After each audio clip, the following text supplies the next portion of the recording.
lagi dalam pembacaan kitab At-Tibyan fi Adab Hamlatul Quran yang dikarang oleh Imam Nawawi rahimahullah. Jadi masih lagi dalam bab keutamaan membaca dan mengkaji Al-Quran sebagai satu bab dorongan, galakan nak bagi kita semangat agar kita tidak apa dan tinggalkan satu yang sangat penting dalam hidup kita, iaitu berkaitan dengan Al-Quran. Sebab itu kitab ini walaupun disebut sebagai kitab adab tentang Al-Quran, ada orang yang nak baca, ada orang yang mendengar Quran, ada orang yang nak mengajar Quran, ada orang yang nak belajar Quran, apa saja yang ada interaksi dengan Al-Quran.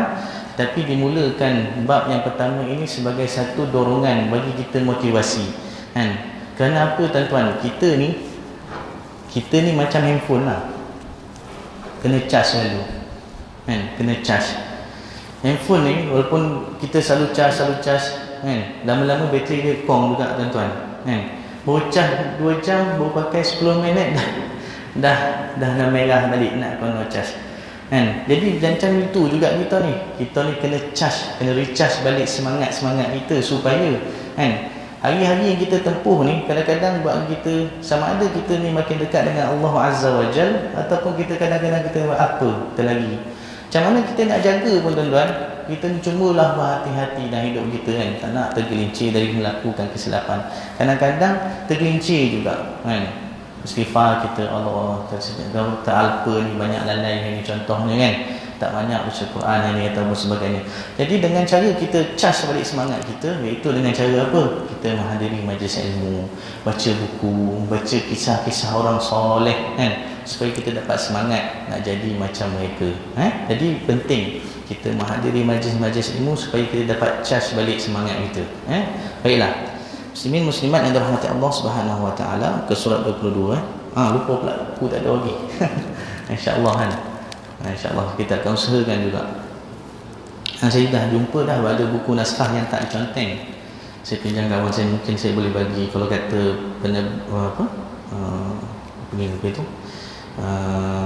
percetakan ni tak nak buat dan jumlahnya sedikit, InsyaAllah nanti saya bagi Tuan Imam ataupun Sa'uf untuk photostat lah, tuan-tuan bercerita dengan buku saya ni dah berconteng tuan-tuan, ada koyak gabak berconteng. Ni zaman saya belajar dulu saya bawa buku ni. Jadi insya-Allah nanti mungkin boleh photostat lah, supaya dengan buku, dengan tuan-tuan ada naskah di tangan tuan-tuan, kita lebih fokus dan saya pun lebih fokus, tak melalut di mana-mana lama pun tak borak-borak sebab melalut. Jadi fokus dan tuan boleh tengok betulkan saya dan sebagainya. Insya-Allah nanti saya akan bagilah buku tu, saya tertinggal di pejabat. InsyaAllah nanti saya bawa. Baik, kita sambung. Diriwayatkan daripada Abu Sa'id Al-Khudri radhiyallahu anhuma, daripada Nabi sallallahu alaihi wasallam, baginda bersabda, Allah Subhanahu wa taala berfirman. Jadi kalau kita baca hadis disebut Allah Subhanahu wa taala berfirman, itu disebut sebagai hadis qudsi. Hadis qudsi. Man syaghalahu al-Qur'an wa zikri an mas'alati a'taituhu afdala ma u'tiya as-sa'ilin wa fadlu kalamillahi ala sa'iril kalam ka fadlillahi ala khalqih. Hadis riwayat Tirmizi, disebut hadis ini sebagai hadis hasan. Baik, maksudnya apa? Sesiapa yang disibukkan dengan mengkaji Al-Quran dan menyebut namaku, sibuk hidup dia dengan kaji Al-Quran, baca Quran, sehingga tidak sempat meminta kepadaku. Hidup dia ni sibuk dengan Quran sampai dia tak ada sebut dia nak minta-minta sama ada dengan berdoa ataupun usaha mencari keperluan apa yang dia hendak dalam hidup dia, maka aku berikan kepadanya sebaik-baik pemberian yang aku berikan kepada orang-orang yang meminta. Allah Subhanahu wa taala sebut dalam hadis qudsi ni, orang yang sibuk dengan Quran, sama ada dia kaji Quran, baca Quran, hidup dia selalu dengan Quran sampai dia terlupa diri dia nak dapatkan apa yang dia cari dalam dunia ni, Allah akan bagi dia lebih daripada orang yang sibuk dengan dunia dia. Orang tu sibuk dengan cari habuan dunia dia, Allah bagi dia lebih kepada orang yang baca Quran dan kaji Al-Quran ini. Dan keutamaan kalamullah Subhanahu wa ta'ala, keutamaan kalam Allah iaitu Al-Quran lah. Atas perkataan yang lain adalah seperti keutamaan Allah Subhanahu Wa Taala atas makhluknya. Maksudnya Allah nak ceritakan ayat Quran yang kita baca ini adalah lebih utama daripada kalam-kalam yang lain. Sudah pasti. Kalau kita tengok takrif Al-Quran itu sendiri, kalamullahul mu'jiz. Bila kita sebut kalamullah, maka terkeluarlah kalamul bashar. Terkeluarlah daripadanya kalam-kalam manusia. Macam mana hebat pun orang tu berbahasa Arab, kalau dia cuba buat macam Quran, tetap tak dikira sebagai Quran yang merupakan mukjizat. Sebab apa? Dialah kalamul bashar, kalam makhluk, kalam manusia. Walaupun dia hebat, cantik susunan ayat, tidak akan boleh. Kerana apa? Ini adalah satu jaminan daripada Allah Subhanahu Wa Taala. Allah sebut dalam Quran, "Qul la in ijtama'atil insu wal jinnu 'ala an ya'tu bimithli hadzal Qur'an."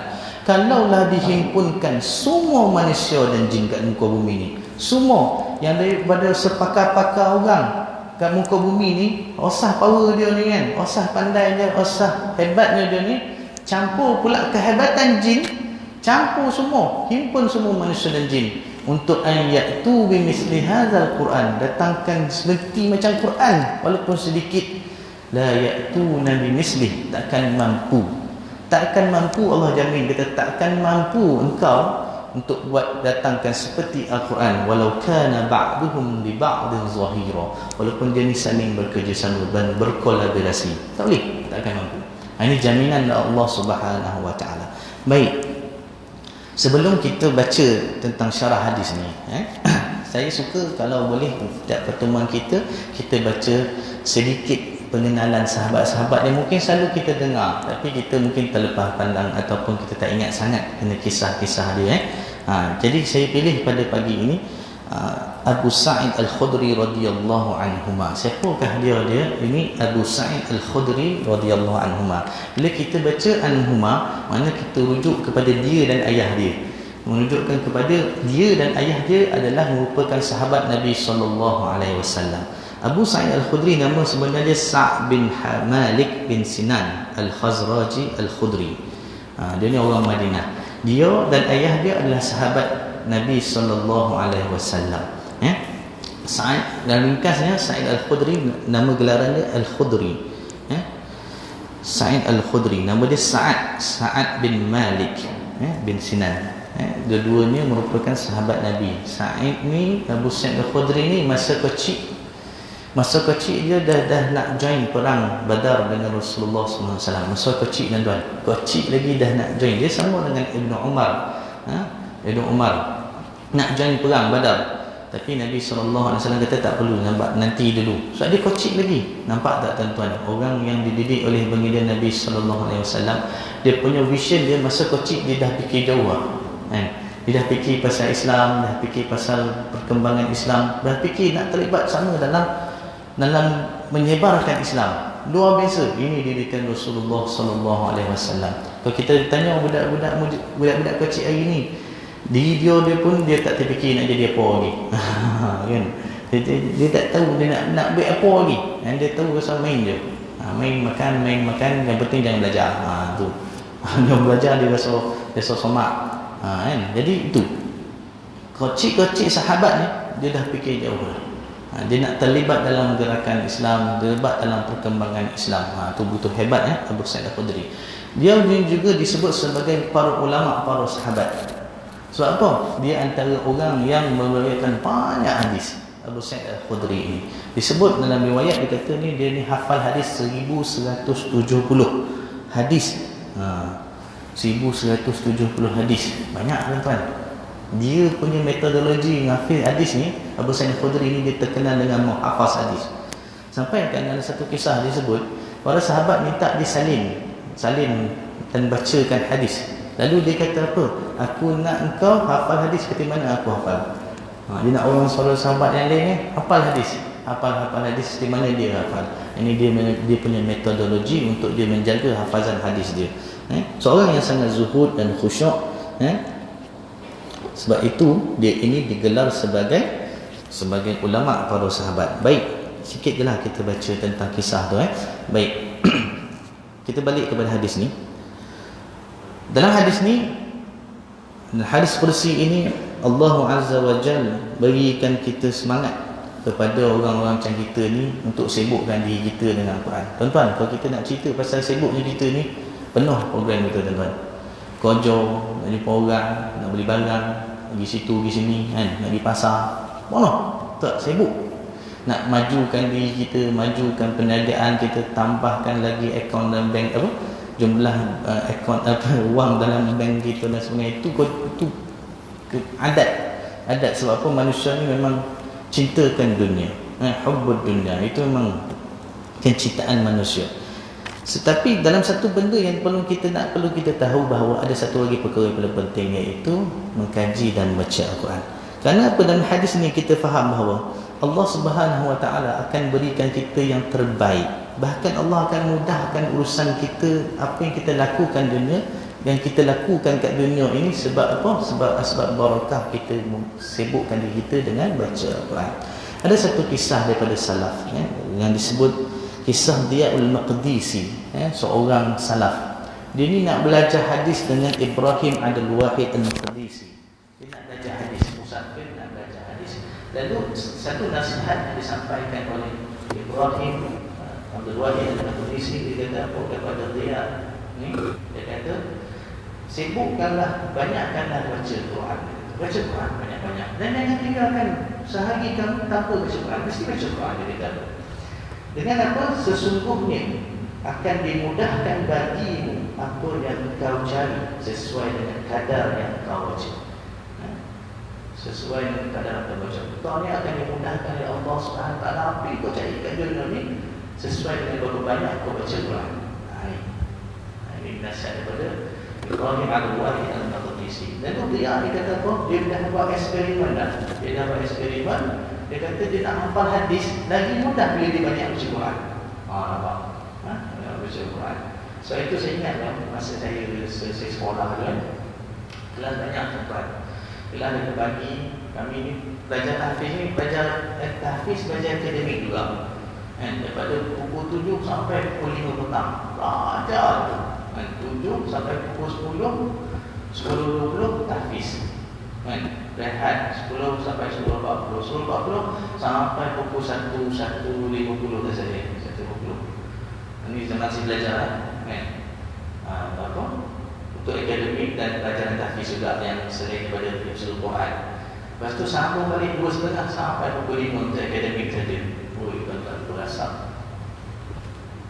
Dulu kelas, bila masa zaman saya itu bawa menjalankan agama Islam, satu kelas, satu batch 15 orang, dia tak ramai. Setahun ni alhamdulillah sekarang ni banyak sekolah pengajian tahfiz yang dibawa pengajian pendidikan, di bawah jabatan agama banyak, LSM dan sebagainya. Dulu satu kelas 15 orang, banyak kelas besar 15 orang. Jadi seorang satu meja tu jalan susun nak buku ni tinggi. Sebab nak nampak mantul dengan tu. Nak baca dengan tu. Teknik macam-macam teknik nak tidur dengan tu. Pada pagi sampai malam, break sampai pukul 11 malam. Nak siapkan kerja sekolah, nak menghafal untuk esok lagi. Tapi saya ingat nasihat senior-senior saya dulu, dia kata pun sepe Al-Quran ni, kau cemerlang Quran akademik tu follow kau, jangan risau. Kau cemerlang Quran, kau masih Quran, masih ni maksudnya dia betul teringat Quran, insya-Allah. Setakat kau nak hafal formula maths, formula sains tu kacang. Pukul tu kita study, banyakkan matematik seminggu sekali belajar. Semua subjek akademik semua seminggu sekali belajar. Dan kelas akademik tak boleh Allahumma salli alaihi cikgu contoh hari Isnin bagi kelas kerja matematik, tak boleh hantar dari minggu tu, kena langkah minggu depan. Sebab kita waktu malam nak hafal Quran, nak siapkan kerja-kerja yang lain yang minggu lepas macam tu. Waktu singkat sangat, tetapi alhamdulillah boleh. Bahkan zaman itu 15 orang, 19 orang, 15 orang dan ke satu kelas, 3-4 orang straight A sebenarnya. Tak ada masalah, alhamdulillah. Paling kurang ada lagi bolehlah ada lagi paling kurang 3-4 A nak bandingkan dengan kita belajar. Hari ini kalau kita melihat orang itu, jika dia diuji Allah SWT dengan satu ujian. Ujian ni maksud apa? Dia nak risau. Nak risau kan? Dia lagi banyak baca buku. Sebelum ni banyak baca Quran, banyak baca buku, banyak baca Quran. Tapi bila nak biasa dia dah tinggalkan Quran, dia banyak baca buku. So apa? Biasa bawa masuk baca Quran. Dan nak besok ni lah, admit ni. Nak saya siapakah yang akan berikan kita kefahaman tentang apa yang kita belajar? Siapakah yang akan berikan kita ingatan masa kita dalam perkasaan macam masih? Kita tahu Allah telah Allah tolong aku, janganlah aku buat betul. Kan? Kita semayang pun Allah kena cepatlah semayang. Kan? Nak study lagi, relax, tenang. Tenang is good. Tenang tu bagus. Kan? Kita yakin yang Allah SWT akan bantu kita. Mari kena ada satu keyakinan. Orang yang yakin yang mana Allah akan bantu dia. Dia baca Quran, dia rasa tak ada orang rasa dia baca Quran. Sebab orang yang baca Quran, selalu baca Quran, dia akan rasa dia baca Quran tu sesuatu yang mudah bagi dia. Sebab apa? Kalau dia jangan baca Quran, dia akan cakap pada bila Nabi ni dia baca kahfi, jangan baca kahfi ni Jumaat. Sekali baca, dia panjang, dia selak-selak. Wih lah banyak lagi. Dia akan rasa macam tu. Tapi kalau dia satu baca, dia rasa dia Nabi kan. Sebab dia nak sedar. Baik, kita baca hadis yang kedua. Diriwayatkan daripada Ibnu Abbas radhiyallahu anhu katanya Rasulullah sallallahu alaihi wasallam sabda, "Inna laysa fi jawfihi syai'un min al-Qur'an kal baitil kharab." Qala hadza haditsun hasan sahih. Riwayat Tirmizi katanya hadis hasan sahih. Sesungguhnya orang yang tidak terdapat dalam rongga badannya syai'un min al-Qur'an, sesuatu pun dari Al-Quran adalah seperti rumah yang roboh. Ini satu perumpamaan. Orang dengan rongga badan dia, rongga badan ni banyak contoh. Tapi kalau kita nak kaitkan rongga yang berkaitan dengan Quran ada 3. Mulut, rongga ni kan benda apa? Ruang yang terbuka kan. Hidung, telinga. Mulut, kat mulut kita ni datangnya huruf-huruf Al-Quran yang banyak. Daripada makhraj al-jawf, al-halq, al-lisan, al-syafatan. Kebanyakan huruf hijaiyah, huruf-huruf Al-Quran kita sebut datangnya daripada jawf, al-halq, ni halqum, alif, ha, o, ain, aghin, ha, itu huruf-huruf dia. Kalau kita tahu huruf ni mana datang, dia baru kita sebut betul. Kalau sebut ain tu huruf al-halq, huruf kat dekat ni halqum. Dia sebut kat hidung, tak tepat. Huruf tali kecil. Kat ujung lidah, al-lisan, huruf lidah yang berada di ujung. Lidah ni paling banyak. Ada pangkal, tengah, ujung, tepi. Lidah. Kita kena tahu mana datang huruf yang kita sebut tu supaya kita dapat sebut yang betul. Kan? Kalau disebut kalau disebut kan? Keluarkan sedikit huruf zalikal kitab. Kalau dia tahu, maka boleh menjadi betul. Kalau dia tak tahu, tak tepat. Kalau dia tak tepat, dia kena ada zal dengan zai, sin, sod, ta, po. Itu ada apa po, ta, po. Jadi kena ganti. Jadi rongga ni, mulut, hidung khaysyun, datangnya dengung, bukan datang senang tuan. Alhamdulillahirrahmanirrahim. Senang. Sebutan tak begitu. Sebutan al dekat sini bukan dekat sini. Sini adalah khaysyun, adalah makhraj sebagai gunnah, dengung. Sebab itu dia tahu minta. Kalau kita tekan tak boleh. Sebab gunnah itu datang kat bunyi kat hidung, kat khaysyun. Kalau kita tutup, boleh nak sebut gunnah, kita tutup hidung, tak boleh, tak jadi. Jadi itu kena tahu. Khaysyun, telinga tak ada keluar huruf, tapi telinga, rongga telinga ni, telinga yang selalu dengar Quran. Tiga rongga ni tak pernah dia sebut Quran, tak pernah dia dengar Quran. Ibarat seperti rumah yang roboh. Tentang kita ni, kalau kita kerja dan sebagainya, kita kumpul duit, biasa orang yang akan besar ada rumah kan, nak bagi hidup dia selesai. Tapi kalau orang itu hidup dia tak pernah pun dia dengar Quran, tak pernah pun baca Quran, na'udzubillah, ibarat rumah yang roboh, tak ada manfaat. Rumah kita tetap kita nak berlindung daripada panasan hujan, betul tak? Tapi Ibaratnya kita ni, kita nak duduk dengan Allah. Quran ini adalah syafaat. Sedangkan kita hidup masa kita tak ada dengar Quran. Dengar Quran betul. Waduh. Lagi dia dengar Quran. Mulut kita nak dengar, tak nak sebut huruf-huruf Al-Quran, tak nak baca Quran. Jadi miskin kita. Baik, kita baca hadis yang seterusnya. Berkata daripada Abdullah bin Amr Ibn al-As radhiyallahu anhu daripada Nabi sallallahu alaihi wasallam baginda bersabda, "Yuqalu sahib al-Quran, iqra wartaqi warattil kama kunta turattil fi dunya, fa inna manzilatika inda akhir ayatin taqra'u biha." Qala Abu Isa, "Hadza haditsun hasan sahih." Daripada riwayat Abu Dawud, Tirmizi, Nasa'i dan Tirmizi berkata hadis ini hasan sahih. Maksudnya apa? Dikatakan kepada pembaca Al-Quran, disebut kepada pembaca Al-Quran, orang ni heboh sibuk dia dengan Al-Quran, hari-hari baca Quran tak pernah habis. Bacalah dan naiklah. Ini ganjaran bagi orang yang baca Quran. Kat akhirat nanti, dekat syurga nanti disebut kepada dia, bacalah dan naiklah. Tu baca Quran ni kat syurga. Bacalah dan naiklah. Naiklah ke mana? Serta bacalah dengan tartil seperti mana engkau membacanya di dunia, kerana kedudukanmu adalah pada akhir ayat yang engkau baca. Orang tu masuk ke dunia, dia banyak baca Quran, ke akhirat nanti dia akan naik lagi tingkatannya. Banyak lagi baca, naik lagi, naik lagi, naik lagi. Dan fa'inna manzilatika fi akhir ayat. Sampailah jelas baca Quran juga dunia ni. Sebanyak mana baca, dia akan stop. Syurga tu kan sampai tingkatan yang tinggi.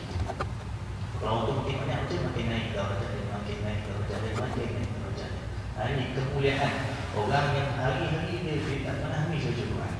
Kesian Quran tuan-tuan. Ini bank pahala tuan. Bank pahala.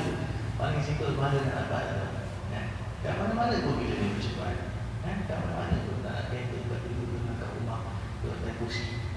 Tapi bagi pada malam. Cuma nanti ada adab yang kita baca. Kat mana tempat yang sesuai, bagaimana adab orang yang nak baca Quran. InsyaAllah. Baik.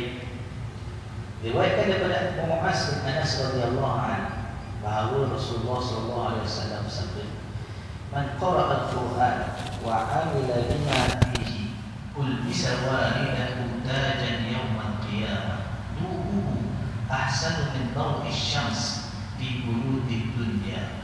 Law kanat fikum fama dhannukum billadhi 'amila biha." Riwayat Abu Dawud. Maksudnya, sesiapa baca Quran dan mengamalkan isi ini, dua perkara. Waktu baca Quran dan amalkan apa yang terkandung Quran, syarat dia. Dua perkara yang disebut baca Quran dan mengamalkan apa yang terkandung Quran. Apa yang akan dapat balasan dia? Allah akan memakaikan pada kedua orang tua kepada ibu ayah. Bukan orang cipta pasal baca Quran, orang Quran dan amalkan apa yang terkandung Quran, mak ayah dia dapat balasan. Ini balasan daripada ibu dan ayah. Ibu ayah orang yang baca Quran.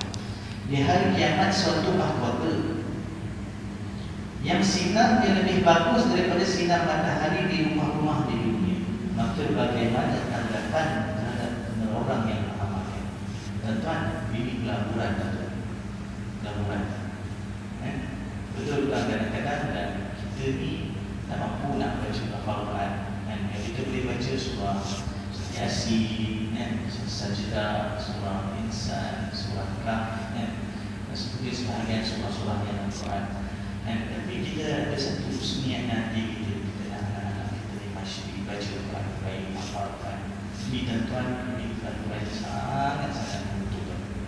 Ini betul-betul. Tuan-tuan tadi kerja, tuan-tuan tengok anak TV tuan-tuan Al-Quran sedang baca Quran, bahagia dia rasa. Mana tuan-tuan nak? Dia lebih bahagia daripada anak dan tuan. Bagi tuan duit bulan-bulan, banking duit so banyak-banyaknya, tapi semayang pun tidak, baca Quran pun tidak. Ini yang lebih bahagia. Kita tengok anak kita jaga semayang, hafalkan apa kita dalam Quran, Allah itu puji, baca Quran, hafalkan, itu jauh lebih bahagia. So apa ini? Kemuliaan yang Allah bagi kepada mak ayah yang lakukan harta dia, lakukan masa dia untuk anak dia. Kita mungkin kita tak mampu nak hafalkan, kita tak mampu nak baca dan mungkin kita ni dah tak apa, dah mampu, dia dah kahwin kan, dah kahwin. Tapi kita ada satu mindset, aku nak anak-anak aku mesti masyarakat, mesti orang ahli jadi ahli Quran. Ini satu-satu yang sangat menentukan. Tuan-tuan bayangkan, cuba bayangkan, satu saat yang benar-benar kita sangat-sangat perlukan kasih sayang seorang anak pada kita, masih kita, masa kita telah dibaringkan di hadapan. Tuan-tuan, kalau saya imam solat jenazah, orang yang tu saya tak kenal, kita semayang, kita doa, betul tak?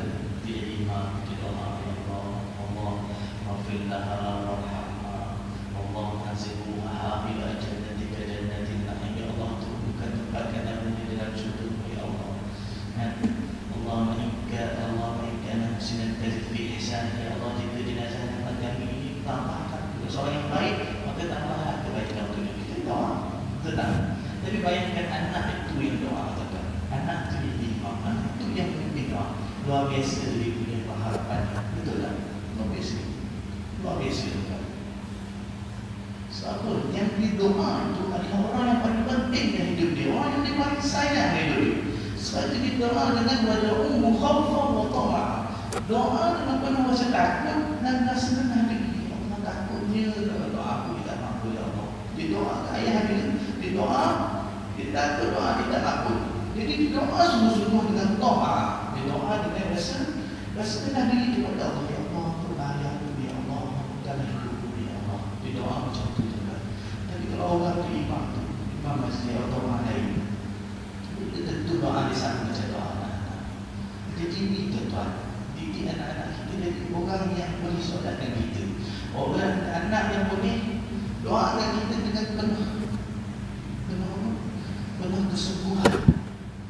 Ini tuan-tuan, kita nak satu, kita nak orang lain, nak orang lain tak, kita nak anak-anak kita doa sungguh-sungguh, doa kita sungguh-sungguh. Ini kita cakap dengan biarlah anak kita kerja kumpul, apa pun Allah tak takdirkan nasib dia, tetapi biarlah dia jadi orang yang semayang, orang yang boleh baca Quran, orang yang boleh doa bergerakkan kita, berdoakan kita untuk kita didoakan. Saya pernah tuan, bila saya jadi imam solat jenazah, saya juga jadi imam dulu. Kalau tidak, saya kalau saya ada beberapa suami mana anak-anak, saya minta dia duduk belakang kita. Saya akan tanya, suami cakap, abang bawa anak, dia anak, minta dia dulu. Kalau kita imam masjid pun kita cakap afdal ni ada keluarga ni kan, kalau kita imam Islam. Sebab kita tahu doa anak, doa suami kan, itu yang lebih dekat hati kita, korup dia dengan Allah SWT. Itu tuan-tuan dan puan-puan Allah SWT.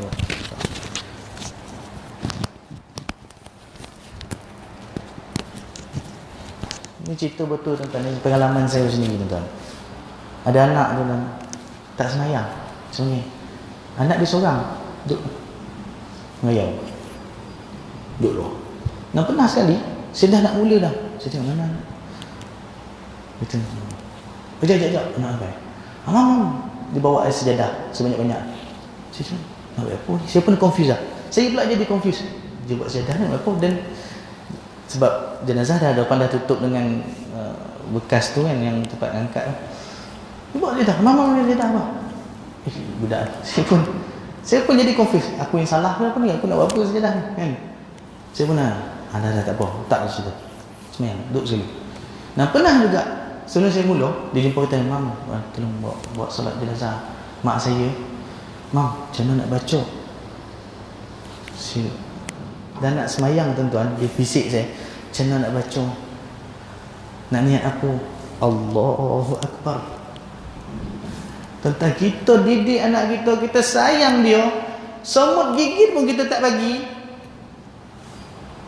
Dia lapar, kita canggup cari, kan? Tengok ibu ayah pun je lah sayang anak dia. Kalau dia tak ada duit sampai terpaksa curi tau. Curi bawah sebab nak bagi anak makan. Tapi pada hari hayat kita, anak kita yang kita harapkan tu nak semayang dengan kita pun tak tahu. Salah apa tuan-tuan? Jangan salahkan orang lain, salahkan kita. Salahkan kita. So ini tuan-tuan, ini pelaburan.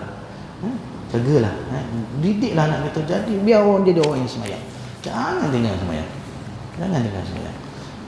Mula dengan solat, mulakan hidup dunia, hidup keluarga kita ni, keluarga yang didengar rumah tu Al-Quran, bukan TV saja, bukan hiburan saja. Pasanglah Al-Quran dalam rumah kita tu. Dengan sama ada kita membaca, kita dirikan solat ataupun kita pasang ayat Al-Quran. Janganlah sunyikan rumah kita tu dengan penuh dengan hiburan semua tu, lagu, cerita. Kesian kita tuan-tuan, kesian, kosong rumah. Baik, kita baca hadis yang terakhir insya-Allah pada pagi ini sebelum kita masuk pada penghadapan bab yang baru. Daripada Ad-Darimi meriwayatkan dengan isnadnya dari Abdullah bin Mas'ud daripada Nabi sallallahu alaihi wasallam bersabda, "Iqra'ul Qur'an fa inna Allah ta'ala la yu'azzibu qalban wa'ya al-Qur'an. Wa inna hadzal Qur'an ma'dabatullah faman dakhala fihi fahuwa amin wa man ahabba al-Qur'an falyubashshir." Maksudnya, bacalah Al-Quran kerana Allah Subhanahu wa taala tidak menyeksa hati orang yang menghayati Al-Quran. Allah Subhanahu wa taala akan turunkan ketenangan bagi orang yang dalam hatinya menghayati tentang Al-Quran. Orang yang tadabbur Al-Quran, hidup dia jadi orang yang tenang, betul. Kita nampak ketenangan dalam hidup dia. Kan? Dia tidak akan jadi orang yang keseluh kesah. Orang yang sentiasa komplain, keluh kesah, pergi merungut. Dia hati dia seorang yang tenang. Sebab apa? Sebab barakah Al-Quran. Dan sesungguhnya Al-Quran ini adalah jamuan Allah Subhanahu wa taala. Maka siapa yang masuk di dalamnya dia pun aman. Ini disebut sebagai satu jamuan. Tuan-tuan, kalau kita masuk satu tempat yang penuh buffet, makanan yang kita dijemput untuk makan, belum seronok itu tuan-tuan. Jadi kita akan poi kat tempat makanan yang paling sedap, yang paling kita suka, yang paling mahal, yang paling jarang kita makan. Ni sedap ni, nak buali tak daya dah. Dah orang agak. Tuan-tuan, betul tak? Kalau kita pergi buffet tuan-tuan, kita pergi kedai yang banyak lauk je lah contoh. Kalau saya suka pergi restoran negeri Semanggur tu. Dia banyak lauk kan. Punyalah tawafnya tuan-tuan. Tawaf. Tak ambil lagi. Mana satu lauk ni? Punyalah jamuan tu kan main banyak lauk kan. Tak tahu nak pilih apa. Begitu hebatnya kan. Rasa macam dapat masak makan pula sedap, syok tenang gitu. Tapi Al-Quran ni Nabi SAW gambarkan sebagai apa? Adalah jamuan daripada Allah Subhanahu Wa Taala. Jadi orang yang duduk dalam majlis Al-Quran dia akan rasa aman, tenang. Ada kau orang dengar majlis Al-Quran dia huru-hara, rasa macam gelisah je. Dengar majlis tilawah Al-Quran dia rasa gelisah je, tak tentu arah. Tak ada tuan-tuan. Insya-Allah dia akan rasa tenang. Sesiapa yang mencintai Al-Quran, maka berilah dia khabar gembira. Siapa yang sukakan Al-Quran, insya-Allah akan diberikan khabar gembira berupa apa? Dia akan dapat kebaikan. Orang yang dengar Quran disebut apa? Quran fastami'u lahu wa ansitu. Dengar dan diam la'allakum turhamun. Dapat rahmat. Dia tak baca pun, dia dengar aja. Biasanya dia hormati orang baca Quran. Kemudian dia dengar. Dapat rahmat. Apatah lagi pahala ataupun khabar gembira yang diberikan kepada orang yang baca Quran. Orang yang dengar pun dapat pahala, dapat rahmat. Apatah lagi orang yang memang hidup dia kaji, baca, tegakkan hukum dan sebagainya. Inilah kemuliaan yang akan dijanjikan kepada mereka. Diriwayatkan daripada Abdul Humaidi Al-Hamani, katanya, aku bertanya kepada Sufyan Ats-Tsauri, manakah yang lebih engkau sukai, orang yang berperang atau orang yang membaca Al-Quran? Sufyan menjawab, membaca Al-Quran, kerana Nabi SAW bersabda, orang yang terbaik di antara kamu adalah orang yang belajar Al-Quran dan mengajarkannya, iaitu khairukum man ta'allama Al-Qur'ana wa 'allama. Sebaik-baik kamu ialah orang yang baca Quran dan mengajarkannya. Jadi inilah tuan-tuan, alhamdulillah kita dah habis bab yang pertama, iaitu bab keutamaan membaca dan mengkaji Al-Quran. Mudah-mudahan apa yang kita baca ni sikit sebanyak dapatkan kita semangat. Kalau selama ni rumah kita pasang TV 24 jam, Astro tu tuan-tuan, daripada 101 TV 1 sampailah ke channel berapa pun, walaupun penuh ke shop shop kan. Saya pakai Enjoy tu. Saya tak buka-buka lagi TV sejak cuti raya haji tu. Tak ada masuk dengan. Saya pun tak ada apa, buka TV, si gosok, syok malah tengok tak ada benda tengok. Janganlah TV kita tengok. Ada kawan saya kebah, dia buka TV ni nak bagi dongar tengok je apa? Nak bagi ada bunyi. Tukarlah. Pasanglah Quran. Kan? Sambil kita duduk tengok kan. Selai baju kau, masak kau, pasang Quran. Kan? Jadikan budaya. Pasang Quran, baca Quran. Dan sebut kan, la taj'alu buyutakum qubura. Dalam tafsir awal surah Al-Baqarah, tafsir Ibn Kathir, didatangkan hadis itu, dia kata apa, jangan jadikan rumah kita ni seperti kubur, sunyi, tak baca Quran dalamnya, tak didirikan salat sunat dalamnya. Salat fardu kat sini, salat sunat kat rumah. Banyakkan salat rumah, salat sunat kat rumah. Sebab apa? Bila kita banyak salat sunat dekat rumah ni, supaya kita dapat jaga hati kita. Kalau kita sembahyang sunat banyak masjid, orang tengok kita dah rasa macam itu nak jaga. Tapi salat fardu memang diwajibkan, difardukan, digalakkan di masjid. Jadi bila salat sunat, nak salat tahajud ke, hajat ke, banyaklah buat kat rumah. Dirikan rumah. Bila kita solat, kita baca Quran. Paling kurang pun kita baca suratul Fatihah. Betul tak? Jadi banyakkan rumah kita, jangan jadikan kubur yang sunyi dan sepi, tuan-tuan. Gelap sunyi, tak ada cahaya. So, hidupkan rumah kita dengan pembacaan Quran. Jadikan budaya. Anak-anak kita baca Quran, kita baca Quran. Mulakan diri kita jadi contoh bagi isteri dan anak-anak kita. InsyaAllah mudah-mudahan kita akan jadi generasi yang cintakan Quran. Allah SWT akan berikan kita khabar gembira ke akhirat kelak dengan kemuliaan Al-Quran. Saya fikir sampai situ saja, tuan-tuan dan puan-puan rahmati Allah SWT. InsyaAllah pada pertemuan akan datang lagi 2 minggu, jika diizin Allah Ta'ala, kita akan bacakan bab sikit yang paling pendek, iaitu kelebihan orang yang baca Quran, sebelum kita masuk bab yang besar, menghormati dan memuliakan golongan Al-Quran.